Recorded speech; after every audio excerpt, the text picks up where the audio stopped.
I lose a train of thought on that. Thought. With respect to the emotional angle that Honorable Minister has just stated, the grazing reserves you are talking about, where you want to do this investment in the cattle subsector, are located in the northern Nigeria, and all the state governors in the states where you have those grazing reserves, they are all interested. And let me also shock you.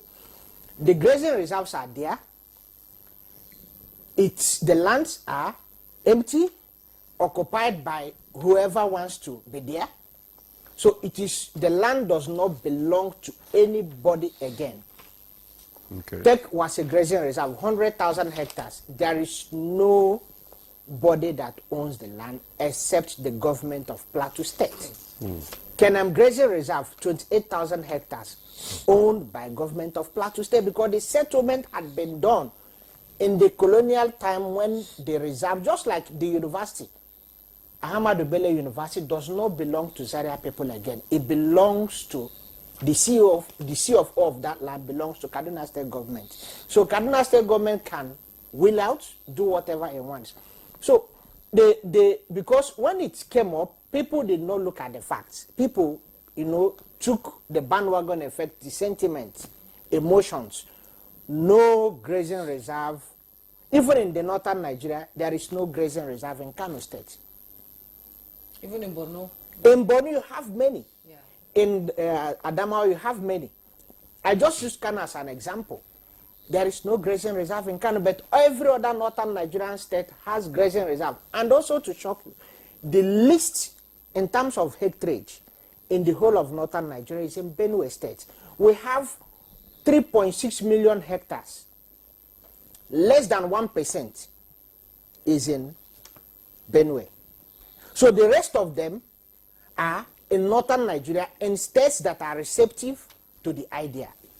Okay, states that are receptive. That is where the grazing reserves, that is just to buttress what Honorable Minister has stated, that is just emotion-driven, campaign, because it's not based on facts. Nobody is coming to take your land. All the grazing reserves he talked about are in northern Nigerian states.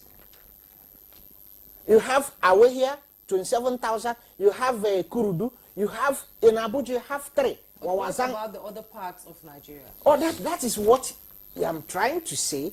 When we say people are against that, you are coming to take their land. Government is not coming to take anybody's land. The lands are already, in fact, in terms of security contribution, it is better that government gets businesses back to these ungoverned ecosystem spaces, so that there will be a form of structured governance and law and order. In Wase Grazing Reserve, it belongs to nobody. Government is not doing anything with it, so anybody can come in. But when you now bring in structured businesses are there, they will begin to identify who and who are there. And in terms of the registration of the cattle, the target, that will also help provide data so that the security agencies can now leverage to know when somebody is not, if you have that 100,000 hectare developed, you have 200,000 cattle within that ecosystem, and they're all tagged. And you now see somebody maybe from outside Nigeria bringing in his cattle. You already know that this person can be a potential security risk, and government can do. So, do you prefer leaving those spaces empty? Nobody is there. Anybody can just come and they rate something, and then, can cause havoc. So nobody is coming to take anybody's land.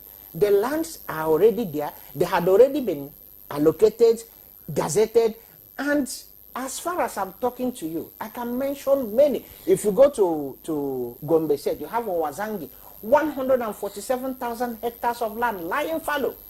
If you go to Mayobelewa in Adamawa, Gongoshi, opposite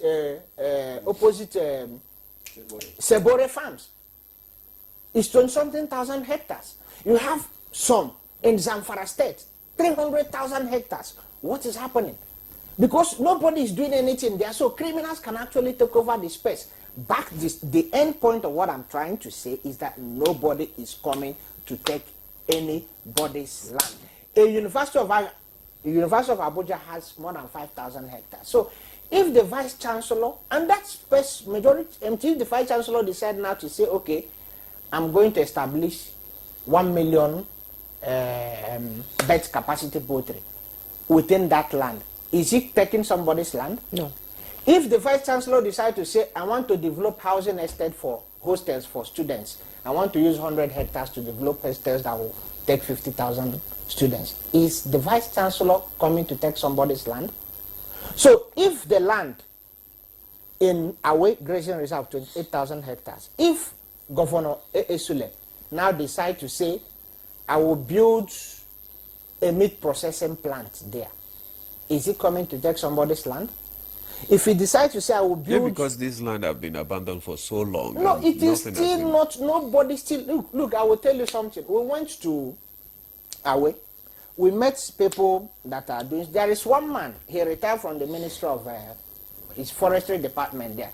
He had just appointed himself the controller of the land. He still, because Awe is a village, he was in Lafia, so people believe he has access to government. So if you want to farm, or if you want to rear your animal, you just come and pay him money. You are not paying to the emir of Awe. You are not paying to the local government chairman. You are not paying, his name is Afro. That's what they call him. So you come and pay money to Afro. Afro now will give you, do this thing. So that land is not administered by anybody. Okay. So from your perspective now, what changes or improvements are needed so that, to enhance and strengthen the strategy? You see what the strategy, the very excellent strategy by the Honorable Minister, the Ministry, I've read part of it. They have 3 pillars: productivity boosting, market access and ecosystem building, and cross-cutting support. So if productivity boosting, feed and fodder, one of the, we asked the agro-pastoralists who had decided to come and settle there. There's 2 problems, they said. Rua, which is water, Chiawa, which is grass. So that is the primary cause of the farmer header crisis. Okay. So we have this land. We have, and almost all the grazing reserve, they have head dams. And it's not being utilized. So the ministry is coming with this very robust, laudable plan, strategy, to come and say, let's revitalize this ecosystem. Let's encourage people to enter into pasture production. The head dams in Awe is 22. It was designed by engineers. They calculated the carrying capacity of that ecosystem and what is the water requirement for that carrying capacity, number of heads. And they designed an head dam that can support all year round animal grazing and feed and fodder production, leveraging the water from the dam. But what has happened? Over the years, more than 40 years, abandoned. It's been completely silted. You can stand on top of it, but this was a very deep that can swallow a 1-story building when it was designed. Okay. So if you come and then desilt it, you have enough water. If you come and then put, demonstration plots, how to grow pasture, I will give you statistics. Okay. If you have super napier grass under irrigation, you can get as much as 300 tons per year. 350. So that 350 can actually support between 45 to 50 cow. The average size of our cow currently is around 250 kg.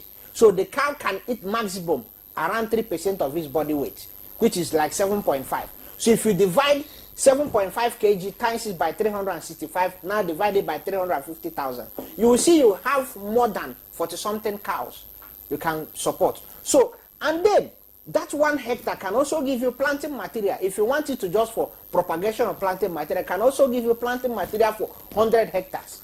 So what does it mean? If you put 100 hectares in 1 year, you can get planting material, can use it as a source of planting material for 10,000 hectares. If you put 500 hectares, you can planting material for 50,000 hectares. And you have, when you desilt the dam, so that 100,000 hectares, if you are using 80,000 hectares at just very conservative estimate of 2020, you have 1.6 million heads of cattle that will be resident there, will have enough water, and will have all year round supply of grasses. Then, once you have 1.6 million heads of cattle, or even 200,000 heads of cattle at a place, you see veterinary clinics will come in.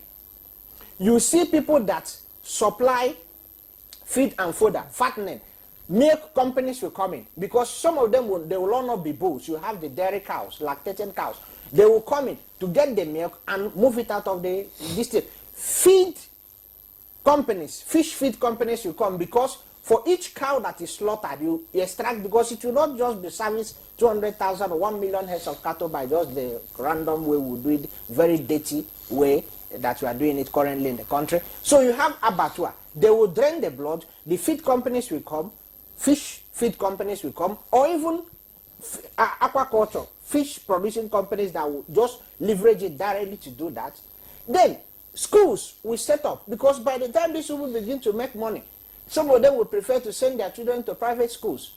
Is it not job? Is it not growing the economy? If you look at that NL gas strategy, in 2035, we're expecting $24 billion in revenue and around $2.4 billion in taxes to the federal government and state. What is $2.4 billion at the current exchange rate? You are looking close to 4 trillion naira. That would have just been there, coupled with the social engineering that, social prosperity that the Honorable Minister talked about. The money would have used in combating insecurity and all the vices that comes with joblessness. You have a whole lot of people that are from, you don't know where they are from. They are there because it's an empty land. It belongs to government, but government is not using it to do anything. Okay. So we drive productivity, feed and fodder, irrigation, market access. Market access, when you cluster them together, there is an incentive for investors to come and leverage the access to raw material there. And then other cross-cutting issues, the social cohesion they are talking about, the peace building, education. Currently, people living within that ecosystem are not going to school, are not doing anything. But once they begin to have prosperity, they send their children to school. Some become doctors, some become engineers, and they will still trace their roots back. And we have millions of